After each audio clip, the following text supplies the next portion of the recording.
তোমরা সবাই জানো এখন লকডাউন চলছে। এই সময়টা আমরা ঘরে বসে যতটা সম্ভব পড়াশোনা করার চেষ্টা করছি।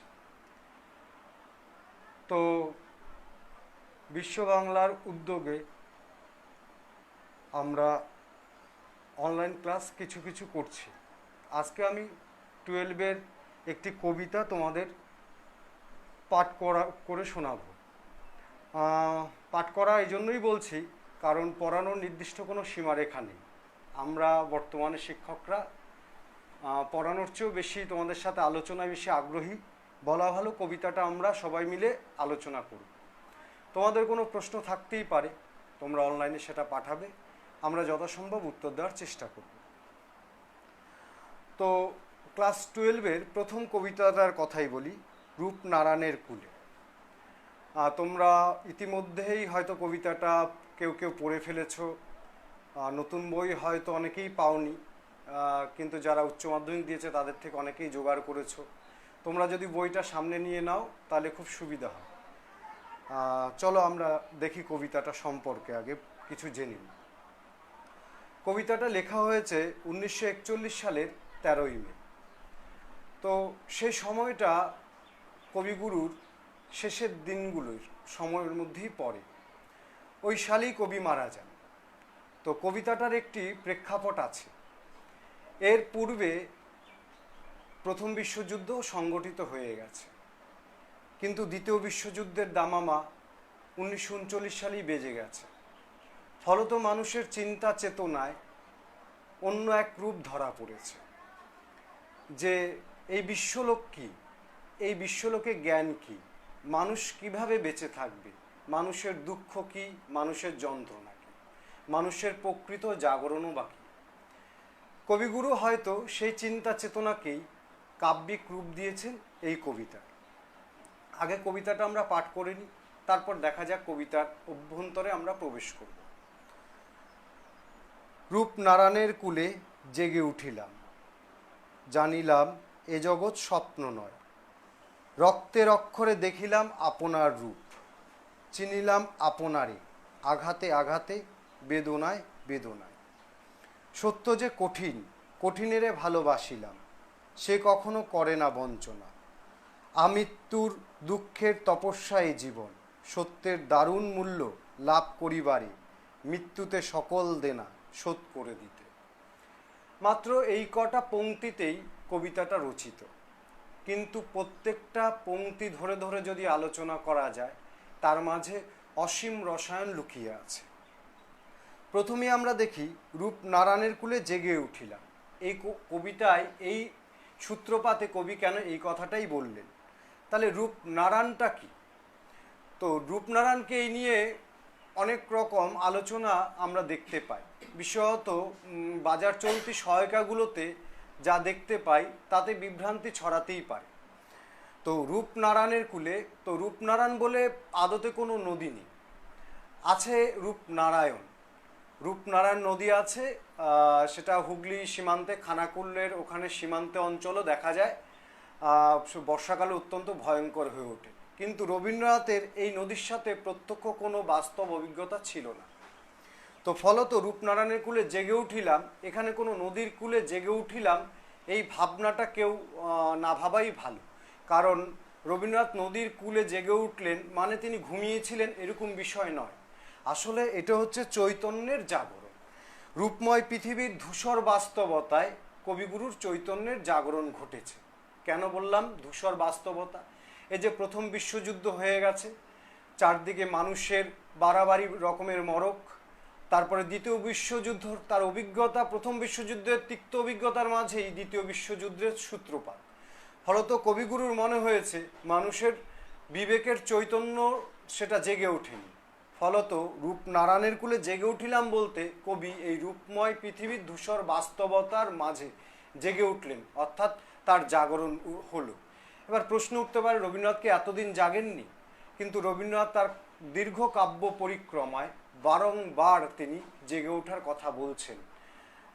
নির্ঝরের স্বপ্নভঙ্গতে তার জেগে ওঠা, তার জেগে ওঠা বলাকায়, তার জেগে ওঠা দ্বিতীয় বিশ্বযুদ্ধের সময়কালে শেষ লেখা কাব্যগ্রন্থের বিভিন্ন কবিতা।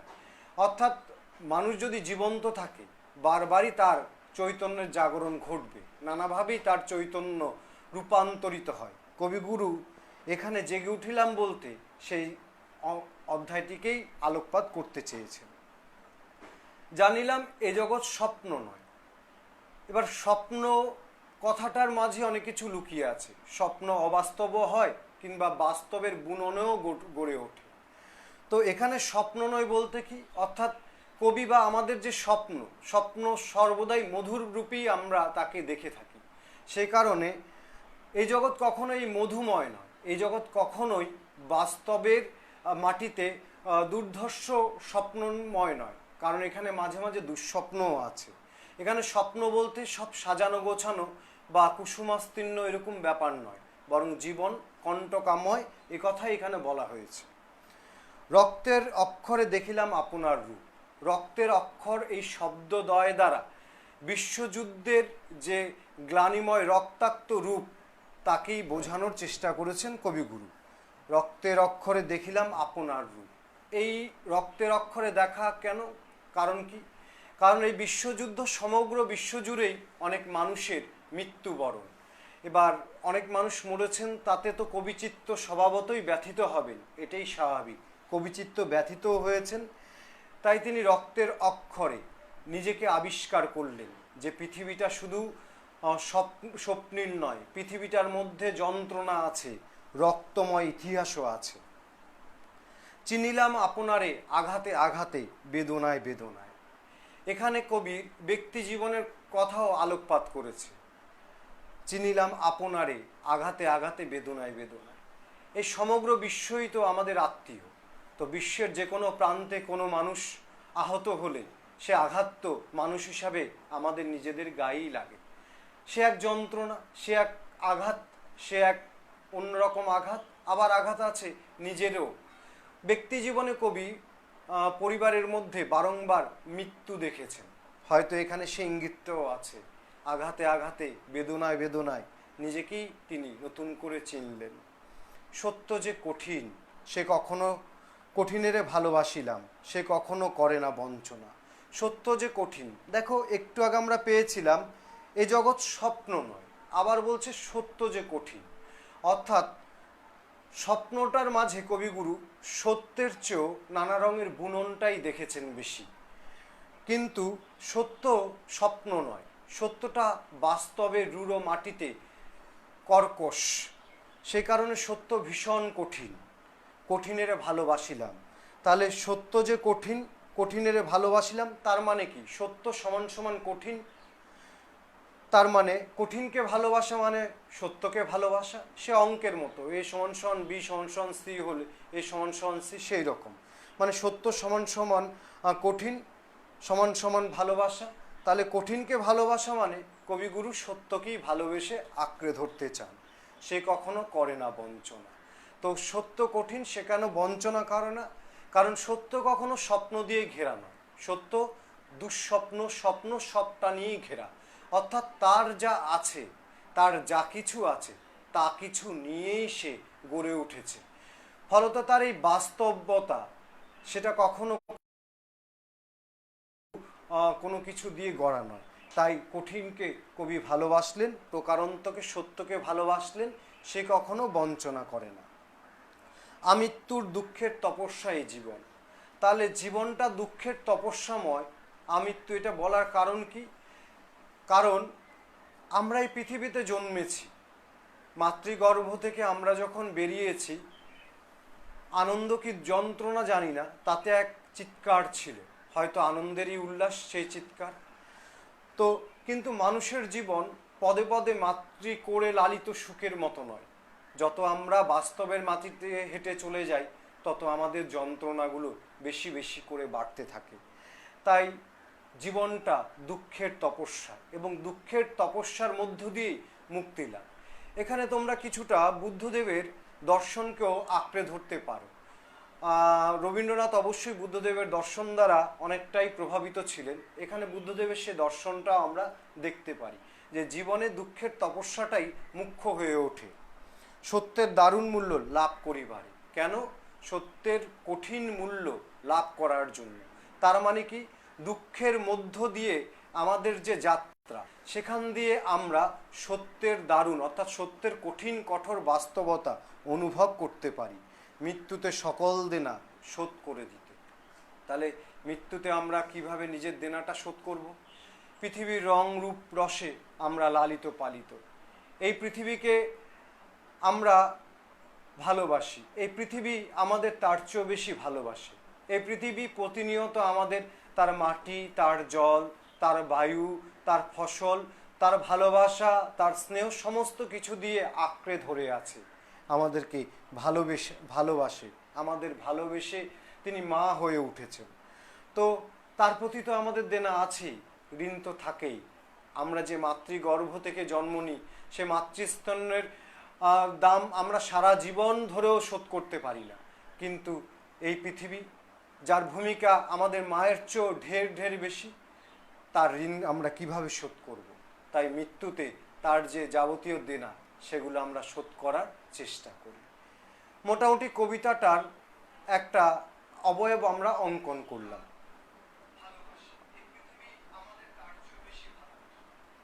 আমরা অঙ্কন করলাম।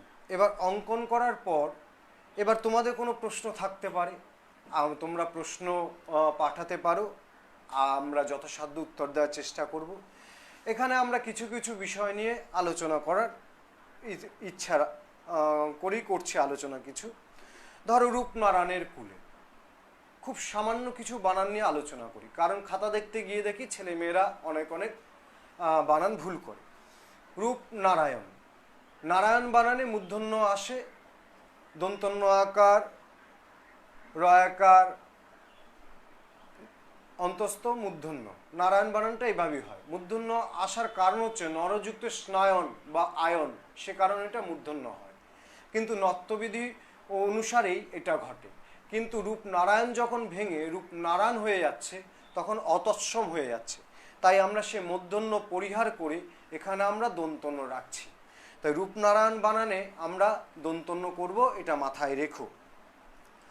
তো রূপনারায়ণ করে জেগে উঠিলাম এ স্বপ্ন নয়। এখানে আর যে বানানটা তোমাদের ভুল হতে পারে সেটা হচ্ছে দারুণ। দারুণ বানানে অনেকে তোমরা দন্তন্য দাও, এটা মূর্ধন্য দেওয়ার চেষ্টা করবে, কারণ নত্যবিধি অনুসারে রয়ের পরে মূর্ধন্য হয়। এবার আমরা আসি কবিতাটার নামকরণ। কবিতাটার এইরূপ নামকরণ হওয়ার কারণ কি? রূপনারায়ণের কুলে এরূপ নামকরণ করার কারণ কি? এরূপ নামকরণ করার একটা তাৎপর্য আছে। অর্থাৎ এখানে বারবার বলছি, রূপনারায়ণ কোনো নদী নয়।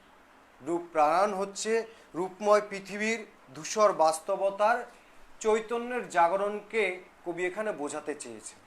তাই রূপনারায়ণ হচ্ছে, একটা কথা তো প্রচলিত আছে, নররূপী নারায়ণ। তোমরা শুনেছ নররূপী নারায়ণ, অর্থাৎ রূপনারায়ণ এর পিছনে বস্তুময় পৃথিবীকেই হয়তো কবি বোঝাতে চেয়েছেন। বস্তুময় পৃথিবী, তার যে জাগরণ, তার যে রূপ দেখে তার জাগরণ। এই কবিতাটায় আমরা সম্পূর্ণ দেখতে পাচ্ছি এখানে কোথায় দৈববাদ ভিড় করেনি, দেববাদ বা অন্য কিছু ভিড় করেনি, কোনো রোমান্টিসিজম আসেনি। এখানে মানুষের কথাই এসেছে, মানুষের জগতে জেগে ওঠা এবং মানুষের জগৎকে নিয়ে কবির চিন্তা চেতনাটাই বড় হয়ে উঠেছে। তাই রূপনারায়ণের কুলে নামকরণটা সার্থক, এটুকু বলতে পারি। তাহলে এখানে আর যে প্রশ্ন আসতে পারে, রূপনারায়ণের কুলে রূপনারায়ণ বলতে কাকে বোঝানো হয়েছে, সেটা তোমরা উত্তর পেয়ে গেছো। আর জেগে উঠিলাম, জেগে ওঠার তাৎপর্য কি সেটাও তোমরা বুঝে উঠেছো। জানিলাম এ জগৎ স্বপ্ন নয়, কেন তিনি এই সিদ্ধান্তে উপনীত হয়েছেন, কারণ কি? কারণ হচ্ছে ওই যে বললাম, প্রথম বিশ্বযুদ্ধ চলে গেছে, দ্বিতীয় বিশ্বযুদ্ধ শুরু হবার মুখে।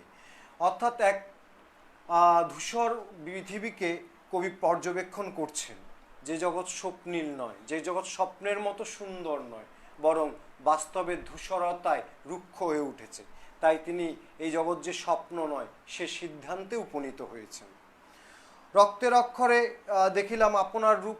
রক্তের অক্ষরে নিজের রূপ দেখার মধ্য দিয়ে বুঝতে হবে কবি এই বিশ্বযুদ্ধ এবং যে ক্লেদাত্ম পরিবেশ, যে ভয়ানক পরিবেশ। তোমরা মাধ্যমিকে একটা কবিতা পড়েছ, আম, কবিতাটা হচ্ছে যুদ্ধ নিয়েই, অসুখী একজন। তো সেখানে তোমরা দেখেছো যে যুদ্ধের যে বীভৎস রূপটা, তাহলে রক্তের অক্ষরে দেখিলাম আপনার রূপ, এখানে তোমরা বুঝতে পারছো যে যুদ্ধ যখন আসে সমস্ত শহরটাই একটা কাঠ কয়লায় পরিণত হয়। তো তাতে বোঝা যাচ্ছে যে কেন সেখানে তাকে বীভৎস রূপে বা রক্তের অক্ষরকে নিজেকে জাগরণের কারণ কি। চিনিলাম আপনারে আঘাতে আঘাতে, এখানে সমস্ত বস্তু বিশ্বের যন্ত্রণা, তার সাথে কবির নিজস্ব যন্ত্রণাকে আলোকপাত করতে হবে। সত্য যে কঠিন, কঠিনের ভালোবাসিলাম, সত্য কেন কঠিন, দুঃখিত, কঠিনকে ভালোবাসার কারণ কি সেটা তোমরা এর মধ্যেই পেয়ে গেছো। সে কখনো করে না বঞ্চনা, কেন সত্য বা কঠিন মানুষকে বঞ্চনা করে না, আমাদের আলোচনায় আছে, সেখান থেকে তোমরা এই উত্তর তৈরি করতে পারো। আমৃত্যু দুঃখের তপস্যা এ জীবন, কেন আমৃত্যু দুঃখের তপস্যা এ জীবন সেটা আমরা আলোচনায় বিস্তৃতভাবে বলেছি, এই প্রশ্নটা তৈরি করতে পারো। সত্যের দারুণ মূল্য লাভ করিবারে, সত্যের দারুণ মূল্য লাভ করার প্রয়োজন কেন সেটাও আলোচনায় বিস্তৃতভাবে এসেছে, তোমরা তাকে অনুসরণ করবে। মৃত্যুতে সকল দেনা শোধ করে দিতে, মৃত্যুতে কিভাবে সকল দেনা শোধ করে দেওয়া যায় সেইটাও আমরা কবিতার প্রান্তিক লগ্নে বিস্তারিত আলোচনা করেছি। এভাবে করলে এই কবিতাটা সম্পূর্ণটাই তোমাদের কাছে সোজা হয়ে উঠবে, আর কোনো তাতে সমস্যা আসবে বলে আমার মনে হচ্ছে না। এই কবিতাটা মোটামুটি হয়েছে। এই কবিতা এবার ক্লাস 12-এরই আমরা অন্য একটা কবিতায় যাই। এটার পরে আর একটা কবিতা আছে, সেটা হচ্ছে শিকার, জীবনানন্দ দাশ। এটা আমরা অন্য এক সময় ধরবো, কারণ এই কবিতার পর সেই কবিতাটা ধরলে, কারণ এটা উত্তরাধুনিক কবিতা, ফলত খানিকটা তোমাদের কাছে কঠিন মনে হবে। তোমরা যদি বলো এরপরে এটা এবং মহুয়াদ্দের সমরসেন, এটা উত্তরাধুনিক কবিতা, এরপর এটাও আলোচনা করা যাবে। এরপর আমরা একটা কবিতা দেখি, সেটা হচ্ছে গিয়ে আমি দেখি, শক্তি চট্টোপাধ্যায়ের। এই কবিতাটা খানিকটা আলোচনা করি, ভীষণ সোজা কবিতা, তোমাদের এটায় কোনো কঠিন কিছু নেই, বরং বলবো এই লকডাউনের সময় এই কবিতাটার প্রাসঙ্গিকতা অনেক বেশি, সেই কারণেই হয়তো এই কবিতাটা আমরা পছন্দ করছি আজকের দিনে। কবি শক্তি চট্টোপাধ্যায়ের আমি দেখি। প্রথমে আমরা কবিতাটা পড়ি। গাছগুলো তুলে আনো, বাগানে বসাও, আমার দরকার শুধু গাছ দেখা, গাছ দেখে যাওয়া, গাছের সবটুকু শরীরে দরকার, আরোগ্যের জন্য ওই সবুজের ভীষণ দরকার। বহুদিন জঙ্গলে কাটেনি দিন, বহুদিন জঙ্গলে যাইনি, বহুদিন শহরেই আছি, শহরের অসুখ হা করে কেবল সবুজ খায়, সবুজের অনটন ঘটে, তাই বলি গাছ তুলে আনো, বাগানে বসাও, আমি দেখি, চোখ তো সবুজ চায়, দেহ চায় সবুজ বাগান, গাছ আনো, বাগানে বসাও, আমি দেখি। খুব সাদামাটা ভাষায় রচিত, যদিও শক্তি চট্টোপাধ্যায় এত সাদামাটা ভাষায় সচরাচর কবিতা লেখেন না। তিনি খুব শক্তিমান কবি, শক্তিশালী কবি শক্তি চট্টোপাধ্যায়। তো এই মহৎ কবির আরেকটি মহৎ কবিতা আমি দেখি। একে মহৎ বলার কারণ আছে, হয়তো সোজা কবিতা, কিন্তু মহৎ বলার কারণ তার ভাবনা চিন্তায় মহত্ব আছে। আজকে লকডাউন, হয়তো তোমরা জানো এর কারণই জীবাণু থেকে উৎপত্তি, কিন্তু তবুও আমরা পরিবেশকে নানাভাবে দূষিত করছি। টিভি খুললেই দেখতে পাবে নানাবিধ সমীক্ষায় দেখা যাচ্ছে পরিবেশ দূষণ হু হু করে কমছে, গঙ্গার জলও পান করা যাচ্ছে, চারদিকে গাছপালা সবুজ হয়ে উঠছে, কলকারখানার দূষণ একদম নেই। কিন্তু এই রূপ তো ছিল না। আজ থেকে 1 মাস 7 দিন আগেও আমরা ভয়াবহ দূষণের মাঝে বাস করতাম। প্রতিনিয়ত গাছ কেটে নগরায়ন, এবং তার কুফল আমরা উপলব্ধি করছি। মূলত শিল্প বিপ্লবের পরবর্তী স্তরে যে নগরায়ন শুরু হয়, সে নগরায়ন সমগ্র বিশ্বজুড়েই ছড়িয়ে পড়ে। নগরায়ন ভালো কি মন্দ সে বিতর্কে আমি যাচ্ছি না, কিন্তু নগরায়নের ফলে আমাদের সবুজ ধ্বংস হচ্ছে এবং সবুজ ধ্বংসের পর হয়ে উঠছে কলকারখানা গড়ে উঠছে, জনবসতি ব্যাপক হারে গড়ে উঠছে, গাছ লাগানো হচ্ছে না, ফলত আমাদের পরিবেশ ধীরে ধীরে ধ্বংস হচ্ছে, আমরা নানাভাবে রোগ ব্যাধিতে আক্রান্ত হচ্ছি। এগুলো আমার কথা নয়, তোমরা এগুলো ছোটবেলা থেকেই পরিবেশে বিদ্যায় পড়েছো, জীবন বিজ্ঞানে পড়েছো, ভূগোলে পড়ছো, ক্রমাগত পড়ছি। কিন্তু নিজেরাও নিজেদের কাছে প্রশ্ন করো, আমরাও আমাদের কাছে প্রশ্ন করি, আমরা কি তা থেকে কিছু শিখেছি? আমরা কি গাছ লাগাই বলো? কিন্তু আমরা কেউ গাছ লাগাই না। তো কবি চিত্ত এই ব্যাপারেও ব্যথিত হয়েছেন। মহৎ কবিরা অতি সূক্ষ্ম কারণেও ব্যথিত হন, কিন্তু যদিও এটা সূক্ষ্ম কারণ নয়, এটা পৃথিবীর একটা মাথা ব্যথার হয়ে উঠেছে। তো এই ব্যাপার নিয়ে কবি এই কবিতাটা লিখেছেন, তাই আমি এই কবিতাটাকে মহৎ কবিতা হিসাবেই দেখি। গাছগুলো তুলে আনো, বাগানে বসাও, আমার দরকার শুধু গাছ দেখা। তাহলে গাছগুলো তুলে এনে বাগানে বসাতে কেন বলছেন?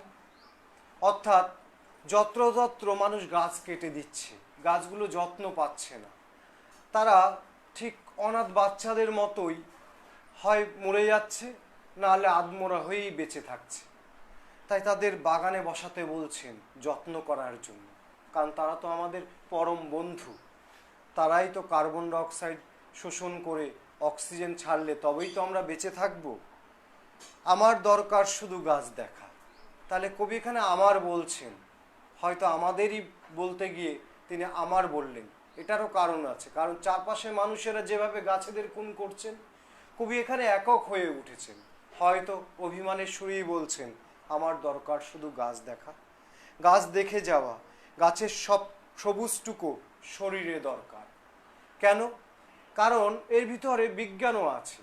তোমরা জানো আমরা মূলত আমাদের খাদ্যের বেশিরভাগ প্রয়োজনটা আমরা গাছ থেকে মেটাই, এবং এটা আমাদের শরীরের শক্তির উৎস মূলত গাছ।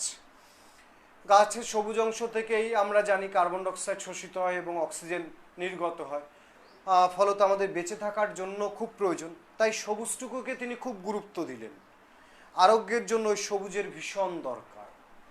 বহুদিন জঙ্গলে কাটেনি দিন, বহুদিন জঙ্গলে যায়নি। কবি কবি অবশ্যই সবুজ ভালোবাসতেন, কিন্তু তিনি অনেক দিন যাননি। আসলে এই নাগরিকতায় তিনি আবদ্ধ হয়ে গেছেন, এটা আত্মসমালোচনাও বলতে পারো বা নিজের প্রতি অভিমানও বলতে পারো, যে বহুদিন তার জঙ্গলে কাটেনি দিন, বহুদিন তিনি জঙ্গলে যাননি। কারণ কি? কারণ এই নাগরিকতার চারপাশে তিনি আবদ্ধ হয়ে গেছেন। আসলে আমরা সব মানুষই এতটা নাগরিক হয়ে উঠেছি যে নগর ছেড়ে আমরা কোথাও যেতে পারি না। বহুদিন শহরেই আছি, শহরের অসুখ হা করে কেবল সবুজ খায়। কারণ কি? আমাদের অপরিকল্পিত নগরায়ন। এটা অসুখ বলছেন কেন? কারণ এর কোনো ওষুধ সহজে পাওয়া যাচ্ছে না। শহর যেন একটা বাতিগ্রস্ত অসুস্থতায় ভুগছে, কেবল সবুজ সবুজ গাছপালা খেয়ে খেয়ে নিজেকে বাড়িয়ে তুলছে, অথচ বুঝতে পারছে না সে ধীরে ধীরে ধীরে ধীরে দূষণের কবলে আক্রান্ত হচ্ছে, সে ধীরে ধীরে মৃত্যুর কোলে এগিয়ে যাবে বলে। সবুজের অনটন ঘটে, তাই বলি গাছ তুলে আনো, বাগানে বসাও, আমি দেখি চোখ তো সবুজ চায়। কারণ কি? এই অপরিকল্পিত নগরায়ন শুধুমাত্র আমাদের সবুজ গাছপালা ধ্বংস করছে, পরিবেশ ধ্বংস করে আমাদেরকে বিপদে ফেলছে। তাই এই অনাথের মতো বেড়ে ওঠা গাছগুলোকে কবি চাইছেন তুলে এনে বাগানে বসাতে, যত্ন করতে। নার্সারিতে যেমন গাছগুলো যত্ন পেয়ে সুন্দর হয়ে ওঠে, যেমন সন্তানেরা বাড়িতে সুন্দর হয়ে ওঠে, ঠিক তেমনি তাকে সন্তানের মতো লালিত পালিত করে তাকে বাঁচিয়ে রাখতে চাইছেন। দেহ চায় সবুজ বাগান, গাছ আনো, বাগানে বসাও, আমি দেখি। দেহ চায় সবুজ বাগান, কেন চায় আগেও আমরা আলোচনা করেছি, গাছ আনো, বাগানে বসাও, আমি দেখি। তাহলে বুঝতে পেরেছো এই কবিতাটা? তাহলে এই কবিতায় কিছু প্রশ্ন আমাদের আছে, যেমন আমি দেখি, কবি কি দেখতে চান, কেন দেখতে চান, এটা তোমরা তৈরি করে রাখবে। তারপর গাছগুলো তুলে এনে বাগানে বসাতে কেন বলেছেন, এটাও করবে। প্রায় একই রকম উত্তর হয়। গাছের সবুজটুকু শৈলে দরকার বলার কারণ কি? তারপর আলোকের জন্য ওই সবুজে ভীষণ দরকার, এটাও তুমি প্রশ্ন করবে। শহরের অসুখ হা করে কেবল সবুজ খায়, কেন এটা করে শহর বা তার কারণে কি হচ্ছে, এই প্রশ্নগুলো করলে মোটামুটি এই কবিতাটা আমাদের হয়ে যাবে অনেকটাই।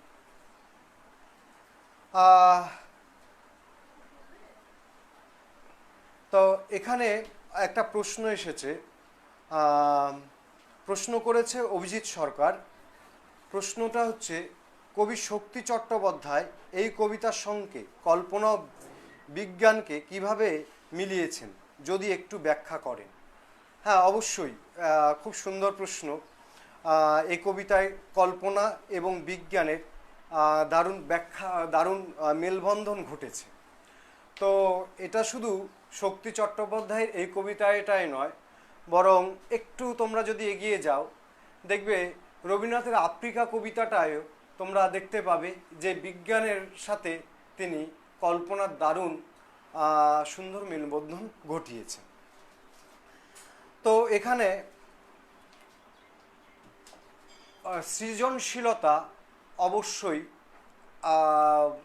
একজন কবির থাকা উচিত এবং সেটা আছে। তো তোমার এই প্রশ্ন আমাকে অন্যদিকে একটু চালিত করছে।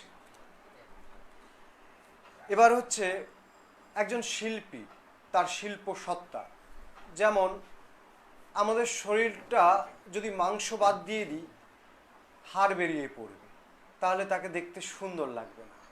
হাড় আমাদের সবারই একরকম, কিন্তু আমাদের শরীরের উপরের যে চামড়া মাংস তা দিয়ে আমাদের লালিত্য গড়ে ওঠে। অর্থাৎ সত্যের উপর কল্পনা এগিয়ে গিয়েই আমাদের কোনো কিছুকে সুন্দর করে তোলে। তো বিজ্ঞান কি বলে? বিজ্ঞান বলে গাছ আমাদের দরকার। কেন? গাছ কার্বন ডাইঅক্সাইড শোষণ করবে, অক্সিজেন নির্গত করবে, তাতে আমাদের জীবজগতে বিশেষত মানুষ বা জীবকুলের বেঁচে থাকতে সুবিধা হবে, এটা দরকার। তারপর যেমন খাদ্য শৃঙ্খল, অর্থাৎ তার প্রাথমিক স্তরটাই হচ্ছে গাছ, তাহলে এটাও বিজ্ঞানের কথা। তো কবি খুব সুন্দরভাবে গাছের সবটুকু শরীরে দরকার, এই যে কথাটা দেখো, গাছের সবুজটুকু শরীরে দরকার, এই যে কথাটা, সবুজের মধ্যেই রয়ে গেছে অক্সিজেনের কথা, সেই কার্বন ডাইঅক্সাইডের কথা, খাদ্য শৃঙ্খলের কথা, সেটা শরীরে দরকার। অথচ দেখো কোথাও কিন্তু বলেনি কার্বন ডাইঅক্সাইড, কোথাও বলেননি অক্সিজেন, কোথাও বলেননি যে খাদ্য শৃঙ্খল, অথচ এই কথাটুকুর মধ্যে সব বলে দিয়েছে। বারবার বলছেন গাছ আনো বাগানে বসাও। এই বসানোর কারণ কি?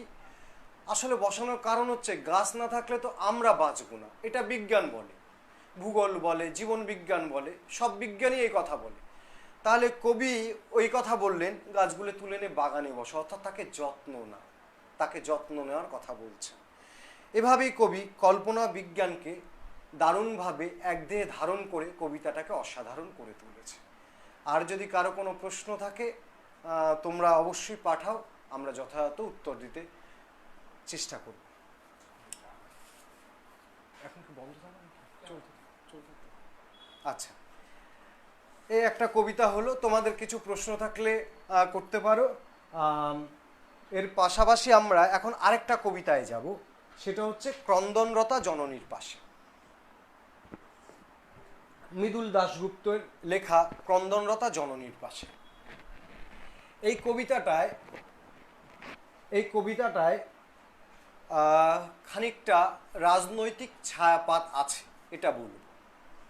তো তোমরা এর আগে কখনো রাজনৈতিক কবিতা পড়োনি, কারণ হচ্ছে সিলেবাসে তোমাদের রাজনৈতিক কবিতা ছিল না। খানিকটা তোমরা পাবে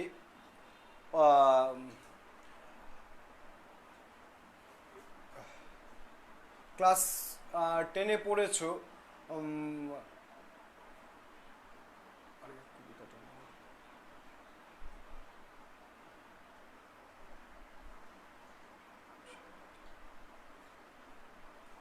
এক্ষুনি মনে আসছে না, তাহলে এরপর বলবো, যদি মনে আসে, আমরা পড়তে পড়তে যদি মনে আসে বলবো। তো এটা রাজনৈতিক কবিতা হওয়ার দাবিদার ছিল, কিন্তু হতে পারেনি। কিন্তু বাংলায় খুব সুন্দর সুন্দর রাজনৈতিক কবিতা লেখাও হয়। বিশেষত কবি সুকান্তের কথা আমরা বলতে পারি। কবি সুকান্ত কমিউনিস্ট ভাবধারার কবি ছিলেন এবং তিনি একের পর এক সার্থক রাজনৈতিক কবিতা লিখেছেন। তোমরা যদি কেউ এটা কবি সুকান্তকে পড়ো, তার কাব্যগ্রন্থগুলো পড়ো, তোমরা অবশ্যই চিহ্নিত করবে, এখানে জানাবে, আমি উত্তর দেওয়ার চেষ্টা করব যে একের পর এক রাজনৈতিক কবিতা। তবে আরেকজনের কথা না বললেই নয়, কবি সুভাষ মুখোপাধ্যায়, যিনি রাজনৈতিক কবিতা লিখেই তার কাব্যজীবনে প্রবেশ করেছে। আসলে রাজনৈতিক কবিতা লেখার হ্যাপা অনেক, তাকে অনেক কিছু যন্ত্রণা পোহাতে হয়। বিশেষত বৈচিত্র্যময় রাজনৈতিক দেশে বিভিন্ন রাজনৈতিক মতাদর্শ লোক থাকেন, ফলত এক পক্ষ খুশি হলে অন্য পক্ষ বেজার হওয়ার সম্ভাবনা প্রবল। এই রকম একটা পরিস্থিতিতেই কবিরা অনেক কি বলবো যন্ত্রণা নিয়েই কবিতাগুলো লেখেন। তো ক্রন্দনরতা জননীর পাশে লেখার প্রেক্ষাপট আছে। তোমরা জানো সিঙ্গুর নন্দীগ্রামের ঘটনা, সেখানে অনেক মানুষ মারা গেছেন।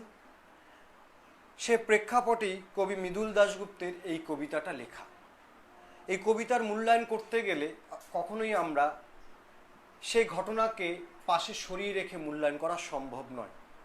কিন্তু তবুও আমি বলবো এই কবিতাটা রাজনৈতিক কবিতা হতে গিয়েও হতে পারল না, কিছুটা কমিটেড হয়ে পড়ল। কারণ কবি সুকান্ত কিংবা সুভাষ মুখোপাধ্যায় রাজনৈতিক কবিতা পড়ার পর এই কবিতাটায় খানিকটা এই দিকটা খামতি চোখে পড়তেই পারে। যাক, সেটা আমাদের বিষয় নয়, সেটা তোমাদের সাথে আলোচনা করলাম, কারণ অতি আগ্রহী অনেক ছাত্রছাত্রী আমাদের আছেন, তাদের অনেক প্রশ্ন আমাদের শুনতে হয়, সেই প্রশ্নের প্রেক্ষাপটে এই কথাটা আমরা বললাম। তো ক্রন্দনরতা জননীর পাশে, কবি মৃদুল দাশগুপ্ত। আগে আমরা কবিতাটা পড়ে নিই। ক্রন্দনরতা জননীর পাশে এখন যদি না থাকি, তবে কেন তবে লেখা, কেন গান গাওয়া, কেন তবে আঁকা আঁকি। নিহত ভাইয়ের সব দেহ দেখে নাই যদি হয় ক্রোধ, কেন ভালোবাসা, কেন বা সমাজ, কিসের মূল্যবোধ। যে মেয়ে নিখোঁজ ছিন্ন ভিন্ন জঙ্গলে, তাকে পেয়ে আমি কি তাকাবো আকাশের দিকে বিধির বিচার চেয়ে। আমি তা পারি না, যা পারি কেবল সেই কবিতায় জাগে আমার বিবেক, আমার বারুদ বিস্ফোরণের আগে। তো ক্রন্দনরতা জননীর পাশে যদি এখন যদি না থাকি, তবে কেন তবে লেখা, কেন গান গাওয়া, কেন তবে আঁকা আঁকি। তো এখন বলতে কোন সময়? এখন বলতে সেই সময়টা সিঙ্গুর নন্দীগ্রাম আন্দোলনের প্রেক্ষাপট। আমরা জানি তাতে অনেক মানুষ নিহত হয়েছিলেন এবং অনেক মানুষ নিখোঁজ হয়েছিলেন। ঠিক সেই কারণে সে সময়টায় যদি আমরা ক্রন্দনরতা যে মায়েরা তার সন্তান হারিয়ে বা তার সন্তানের সম্মান নষ্ট হওয়ায় ক্রন্দনরতা, তার পাশে যদি আমরা না থাকি, তবে কেন লেখা, কেন গান গাওয়া, কেন আঁকা আঁকি। তাহলে শিল্প বা কলা কৈবল্যের প্রয়োজনটা কোথায়? যে শিল্প মানুষের জন্য নয় বা যে শিল্প মানুষের পাশে দাঁড়াতে ব্যর্থ, তার কি প্রয়োজন?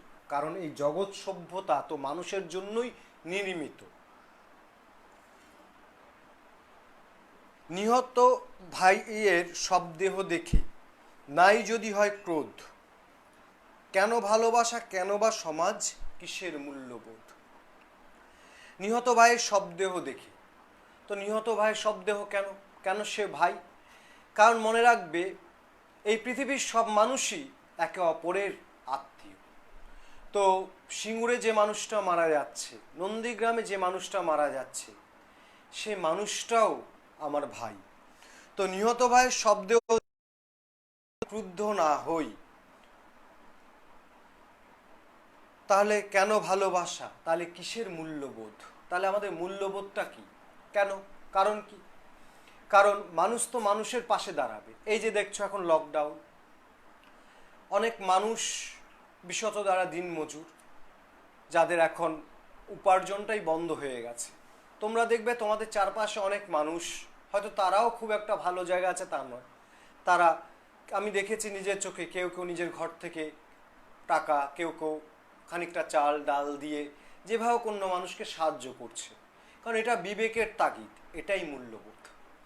তো সেই সময়টায় যে আমার যে ভাইটা নিহত হয়েছে, যদি তার পাশে না দাঁড়াই তাহলে পরে আমার কিসের মূল্যবোধ? যে মেয়েটি নিখোঁজ ছিন্নভিন্ন জঙ্গলে, তাকে পেয়ে আমি কি তাকাবো আকাশের দিকে বিধির বিচার চেয়ে? যে মেয়েটা নিখোঁজ, এই শব্দের মাঝে অনেক কিছু বলে দিয়েছে। এর চেয়েও বিশ্লেষণ, এই নিখোঁজ শব্দটারই বিশ্লেষণ করা হয়েছে ছিন্নভিন্ন জঙ্গলে, তার মানে কিন্তু সুদূর প্রসারী। একটা মেয়ে, নিখোঁজ মেয়ে ছিন্নভিন্ন জঙ্গলে, তার মানে নরপশুরা তার উপর আক্রমণ করেছে, তার তার সম্মান লুণ্ঠিত করেছে। তো যে মেয়েটি নিখোঁজ, সে আমারও মেয়ে হতে পারে, আমার বোনও হতে পারে। তো যে নিখোঁজ, যার উপর নরপশুরা অত্যাচার করেছে, তো তার ছিন্নভিন্ন দেহ দেখে যদি আমি ক্রুদ্ধ না হই, যদি আমি ঈশ্বরের দিকে তাকিয়ে থাকি বিচার চেয়ে, তাহলে আমি মানুষ নই। কারণ সেই আকাশে থাকা ঈশ্বর আসবেন কিনা জানা নেই, কিন্তু মানুষ হিসাবেই আমার মূল্যবোধের তাগিদেই, আমার আত্মরক্ষার তাগিদেই তার পাশে দাঁড়ানো প্রয়োজন। তাই কবির এই প্রশ্ন, বিধির বিচার চেয়ে আমরা তো আকাশের দিকে তাকিয়ে থাকতে পারি না। আমি তা পারি না, যা পারি কেবল সেই কবিতায় জাগে। কবি স্পষ্ট বলছেন তিনি তা পারেন না। কি কি পারেন না?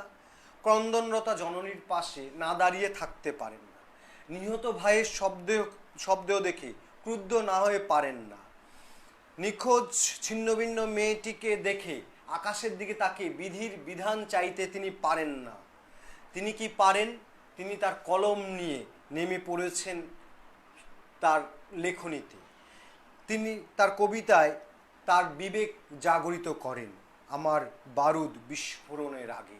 অর্থাৎ বারুদ বিস্ফোরণের আগে তিনি তা লিখছেন, লিখে সাধারণ মানুষকে সচেতন করছেন, নিজের বিবেক তৎসহ সমগ্র সমাজের বিবেককে বারুদের মতো জাগ্রত করার চেষ্টা করছে।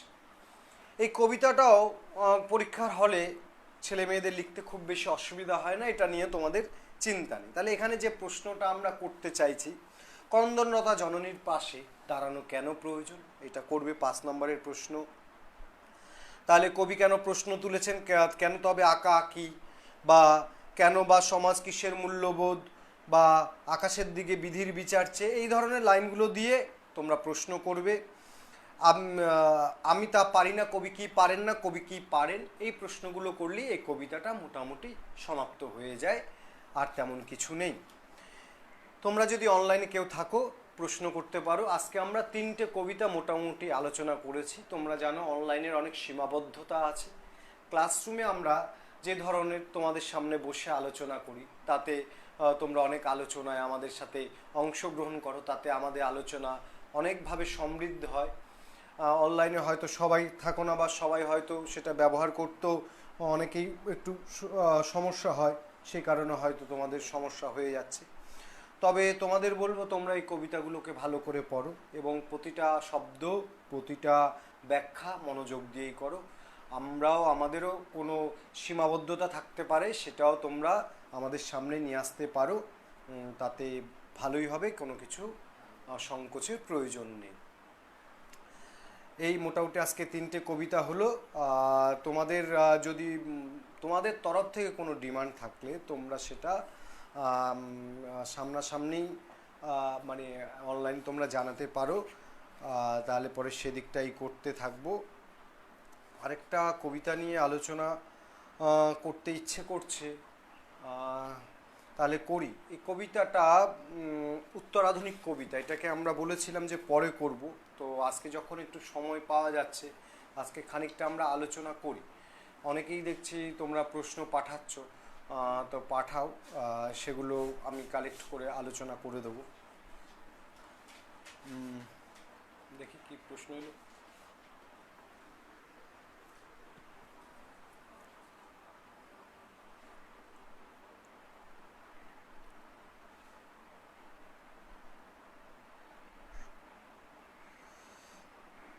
সুবলদেব প্রশ্ন করছে, কবিতার প্রশ্ন উত্তর দেবার সময় বা অর্থাৎ লেখার সময় কোন কোন বিষয়ের উপর জোর দিতে হবে। এটা প্রশ্ন, মানে প্রশ্নের যে দিকটা চাইবে সেদিকটাই জোর দেওয়া উচিত। তবে যেহেতু উচ্চ মাধ্যমিক, তোমাদের ভাষাগত দিকে জোর দিতে হবে, বানান ভুল যাতে না হয় সেদিকটা জোর দিতে হবে, আর তোমাদের হস্তাক্ষর যাতে পরিষ্কার পরিচ্ছন্ন হয় সেদিকটা জোর দিতে হবে। আর একটা জিনিস মনে রাখবে, কিছু কমন কথা থাকে কবিতার, কিছু কিছু উত্তর, সেই কমন কথাগুলো সবাই বলে, তো সেই কমন কথাগুলোর যে তাৎপর্য বিশ্লেষণ বিভিন্ন ভাষায় সম্ভব, বিভিন্ন উপমায় সম্ভব, সেগুলো যে যত বেশি ভালো করে দিতে পারবে আমার মনে হয় তার তত বেশি নাম্বার উঠবে, এটা মনে হয়। তবে টু দ্য পয়েন্ট আনসার এই কথাটা কিন্তু এখন বলা হয়, কারণ 5 নাম্বারের প্রশ্ন তো এখন সর্বোচ্চ বড় প্রশ্নের উত্তর আমাদের 5 নাম্বারের, তার বেশি নেই যখন, তাহলে আমরা এর চেয়েও তো খুব বেশি লিখতে পারবো না।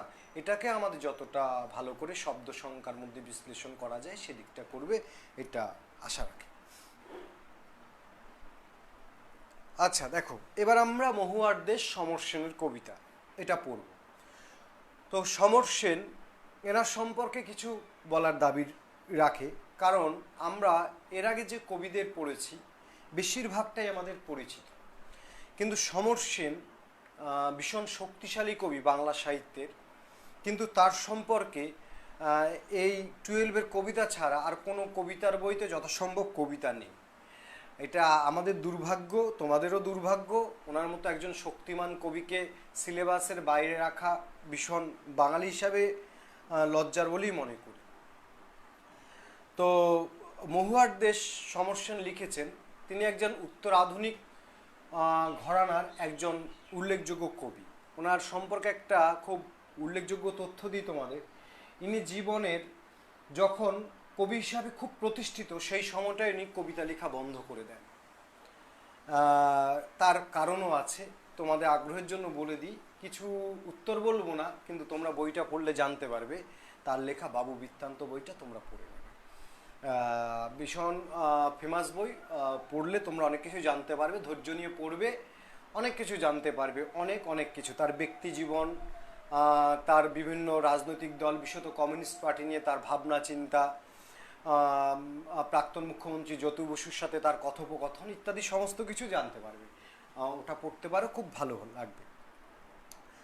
আচ্ছা, এই কবিতাটায় আমরা খানিকটা আমি দেখি কবিতারও ছায়াপাত আমরা দেখতে পাই, তবে বলবো সেই কবিতার যে দৃষ্টিভঙ্গি, এর দৃষ্টিভঙ্গি কিন্তু সম্পূর্ণ আলাদা।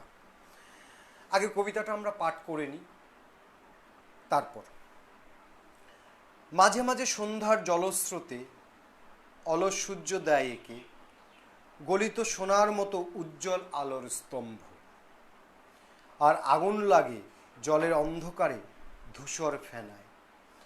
সেই উজ্জ্বল স্তব্ধতায় ধোয়ার বঙ্কিম নিঃশ্বাস ঘুরে ফিরে আসে শীতের দুঃস্বপ্নের মতো।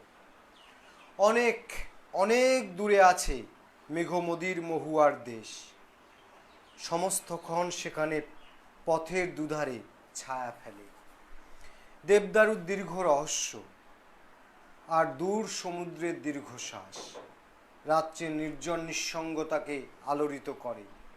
আমার ক্লান্তির উপর ঝরুক মহুয়া ফুল, নামুক মহুয়ার গন্ধ। এখানে অসহ্য নিবিড় অন্ধকারে মাঝে মাঝে শুনি মহুয়া বনের ধারে কয়লার খনির গভীর বিশাল শব্দ, আর শিশির ভেজা সবুজ সকালে অবসন্ন মানুষের শরীরে দেখি ধুলোর কলঙ্ক। ঘুমিন তাদের চোখে হানা দেয় কিসের ক্লান্ত দুঃস্বপ্ন। দেখো, কবিতাটা দুটো অধ্যায়ে রচিত। প্রথম অধ্যায়, মাঝে মাঝে সন্ধ্যার জলস্রোতে অলস সূর্য দেয় একে, গলিত সোনার মতো উজ্জ্বল আলোর স্তম্ভ। এ কথা বলার কারণ বাকি সন্ধ্যার জলস্রোতে। এবার সন্ধ্যার জলস্রোত মানেই বুঝতে পারছো সূর্য ডোবার পালা। তো অলস সূর্য ডোবার পালায় সূর্য অলস থাকবেই, সূর্য যখন অস্ত যায় সূর্য অলসই থাকে, কিন্তু একে দেয় গলিত সোনার মতো উজ্জ্বল আলো স্তম্ভ, অর্থাৎ প্রকৃতির একটা মূল্যবান অধ্যায়। যখন সূর্য অস্তা চলে যায় তখনও সে জলের মধ্যে সোনার মতো উজ্জ্বল আলোর স্তম্ভ এঁকে দেয়। অর্থাৎ প্রকৃতি অস্তাচলে যাওয়ার সময়ও আমাদেরকে স্বপ্ন দেখিয়ে যায়, আমাদের স্বপ্নীল করে চলে যায়। আর আগুন লাগে জলের অন্ধকারে ধূসর ফেনা। এখানে আগুন লাগার তাৎপর্য কি? জলের অন্ধকারে আগুন লাগে, আগুন লাগে জলের অন্ধকারে ধূসর ফেনায়। তো জলের অন্ধকার অর্থাৎ একরাশ জল, এই জল যখন কোনো কিছুতে থাকে দেখবে সাগর বা নদীতে একসময় কৃষ্ণবর্ণ ধারণ করে, আর স্রোত থাকলে তাতে ফেনা হয়, ফেনাটা থাকে, তাতে ধূসর। অর্থাৎ এখানে একটা মায়াবী একটা কল্পনা কবি কল্পনা করেছে, মায়াবী কল্পনা।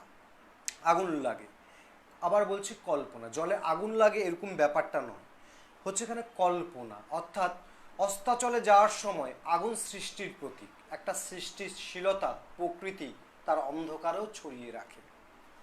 সেই উজ্জ্বল স্তব্ধতায় ধোঁয়ার বঙ্কিম নিঃশ্বাস ঘুরে ফিরে আসে শীতের দুঃস্বপ্নের মতো। ধোঁয়ার বঙ্কিম নিঃশ্বাস, বঙ্কিম মানে বাঁকা, ধোঁয়ার বাঁকা নিঃশ্বাস ঘুরে ফিরে আসে। এবার ধোঁয়াটা কিসের ভাবো তো? প্রকৃতি তো অযথা কোনো ধোঁয়া সৃষ্টি করে না, ধোঁয়ার পিছনে তো আগুন আছেই। আগুন মানে কোথায়? কলকারখানায় উৎপাদন।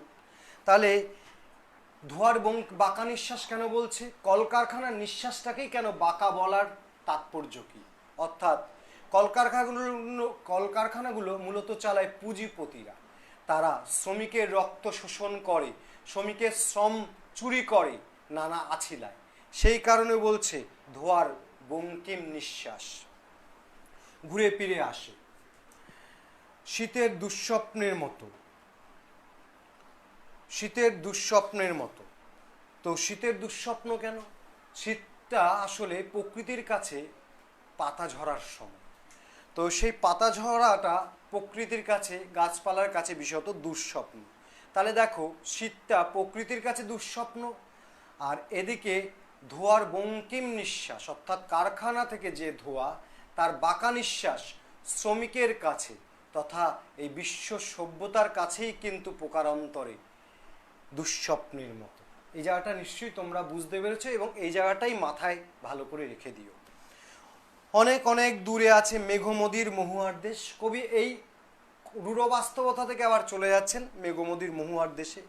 সমস্তক্ষণ সেখানে পথের দুধারে ছায়া ফেলে দেবদারুর দীর্ঘ রহস্য, রাত্রে নির্জন নিঃসঙ্গতাকে আলোড়িত করে। আমার ক্লান্তির উপর ঝরুক মহুয়া ফুল নামক মহুয়ার গন্ধ।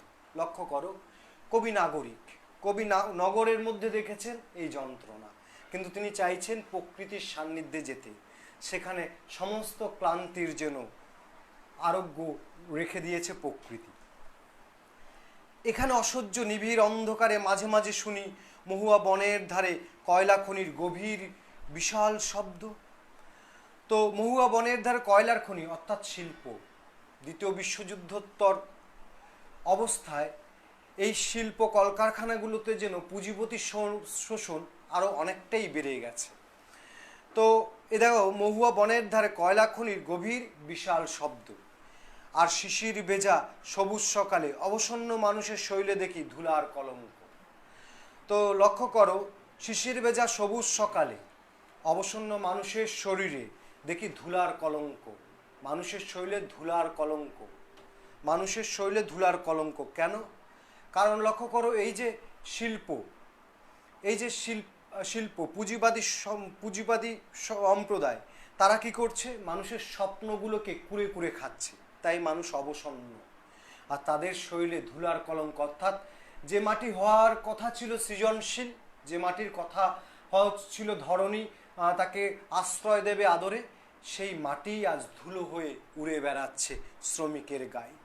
ঘুমিন তাদের চোখে হানা দেয় কিসের ক্লান্ত দুঃস্বপ্ন। কবি এখানে বললেন না কিসের, কিন্তু পাঠকের বুঝতে অসুবিধা হয় না। পুঁজিপতি শ্রেণীর চরমতম উত্থান এবং শ্রমিকের চরমতম রক্ত শোষণের কথাই কবি এখানে বলেছেন। এবং যে চরমতম রক্ত শোষণ, তাদের স্বপ্ন শোষণ চলছে, তাতে তাদের স্বপ্নগুলোই হয়ে উঠছে দুঃস্বপ্নময়, ক্লান্তির দুঃস্বপ্নময় অধ্যায়। আরেকটি প্রশ্ন আসলো, শৈবাল সামন্ত করেছে। কবিতার শুরুতেই কবি নিস্তর, মানুষ যদি শিল্প না হতো মানুষ কি বেঁচে থাকতো না? মানুষ তো বেঁচে ছিলই তো, আদিম যুগে মানুষ তো বেঁচে ছিলই তো। মানুষ তো প্রকৃতির সান্নিধ্য থেকেই আগুন আবিষ্কার করেছে, এক এক করে তার জীবনের সমস্ত উপকরণ আবিষ্কার করেছে। হ্যাঁ, এটা অবশ্যই ঠিক। শিল্প, কলকারখানায় এগুলোরও হয়তো প্রয়োজন ছিল, হয়েছেও তাই। কিন্তু পুঁজিপতি শ্রেণীর তো প্রয়োজন ছিল না। এই পুঁজিপতি শ্রেণীর উত্থান ঘটেছে এবং আমাদেরকে ধীরে ধীরে শোষিত করছে। আর কৃষকেরা ক্রমাগত এই নগরায়নের ফলে, এই শিল্প বিপ্লবের পরবর্তী অধ্যায়ে নগরায়ন ঘটেছে এবং নগরায়নের ফলে কৃষকেরা ক্রমাগত তাদের জমি হারিয়ে তারা ধীরে ধীরে শ্রমিকের দলে নাম লিখিয়েছে। কিন্তু শ্রমিক তার শ্রম বিক্রি করবে, খুব স্বাভাবিক ঘটনা। কিন্তু তাদের শ্রম চুরি করে পুঁজিপতিরা টাকার পাহাড় করছে, এটা তো কখনো কাঙ্ক্ষিত নয়। কবিতার শুরুতে নিস্তরঙ্গ নগর জীবনের কথা বলেছেন। আসলে নগর জীবন, তার সাথে আমাদের একাত্মবোধ, এটাই তো কাঙ্ক্ষিত ছিল। কিন্তু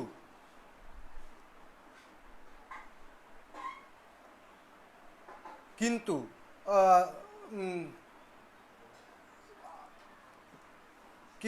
কাঙ্ক্ষিত ছিল। কিন্তু এই শিল্প বিপ্লবের পরবর্তী অধ্যায়ে আমরা দেখলাম কারি কারি পুঁজিপতি শ্রেণীর উদ্ভব ঘটেছে।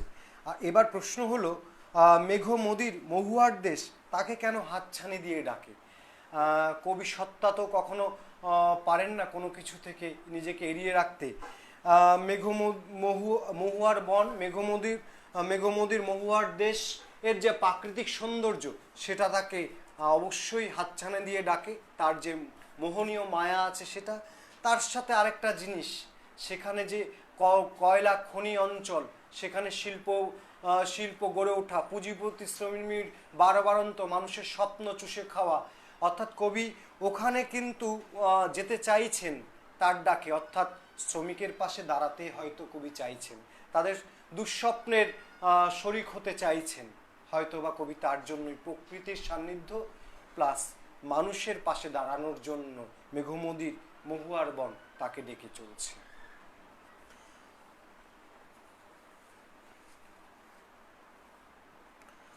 রুমকি বিশ্বাস ও প্রশ্ন করেছে, মহুয়ার দেশ কবিতায় কবির আশা ও আশা ভঙ্গের কাহিনী কিভাবে ব্যক্ত হয়েছে?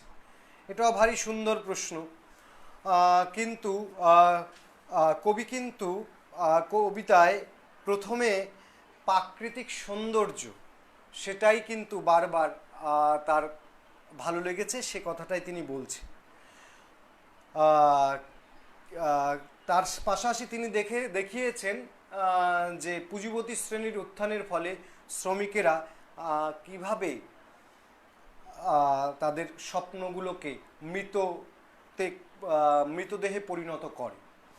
কিন্তু আমরা এখানে আশাবাদ থেকে আশাহীনতায় যাওয়ায়, এটাকে এই সিদ্ধান্তে আমরা যাব না।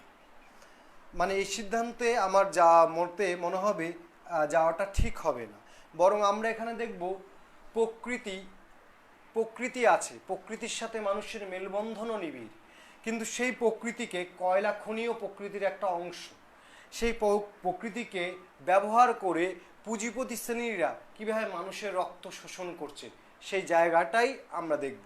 ঠিক এখানে আশাহীনতায় দেখব না, এখানে আমরা পুঁজিপতি শ্রেণীর একটা কলঙ্কিত রূপ দেখছি। কিন্তু এর বিরুদ্ধে হয়তো কবি দাঁড়াতে চেয়েছেন, হয়তো কবি পাঠক শ্রেণীকেই বলতে চেয়েছেন, বা মানুষের বিবেকের কাছেই প্রশ্ন তুলেছেন। কবি মানুষের আশায় দুঃস্বপ্ন দেখে কবি আশাহীনতায় ভেঙে পড়েছেন, এরকম কিন্তু কবিতায় কোথাও আমরা লক্ষ্য করি। কবি একটা শব্দ বলেছেন, এখানে অসহ্য নিবিড় অন্ধকারে মাঝে মাঝে শুনি। এখানটা বোঝা যায় তিনি অস্থির হয়ে উঠছেন। কিন্তু আশাভঙ্গের আর্তনাদ কবিতায় কিন্তু লক্ষ্য করা যায়নি। এটা অবশ্যই আমার দৃষ্টিভঙ্গি। যদি আর একটু বিস্তৃতভাবে কেউ আলোচনা করো তোমরা, মানে কোনো প্রশ্ন করো, তাহলে হয়তো তার উত্তর যথাযথ দেওয়া যাবে। আশা করি আজকে আমরা যে 4টে কবিতা আলোচনা করেছি, সেই কবিতাটা তোমরাও আলোচনা অংশগ্রহণ করতে থাকো, এরপরও করতে থাকো। আমি চেষ্টা করব উত্তর দেওয়ার। অনলাইনে না আসতে পারলেও তোমাদের তোমার ফেসবুকে তোমরা প্রশ্ন করো, ওখানেই তোমাদের উত্তর দেবো, এটা আশা করছি। আজকের মতো এইটুকুতেই রাখি। ধন্যবাদ সকলকে। তোমরা ভালো থেকো, বাড়িতে বসে পড়াশোনা করো, আর লকডাউনটা মান্য করে চলো।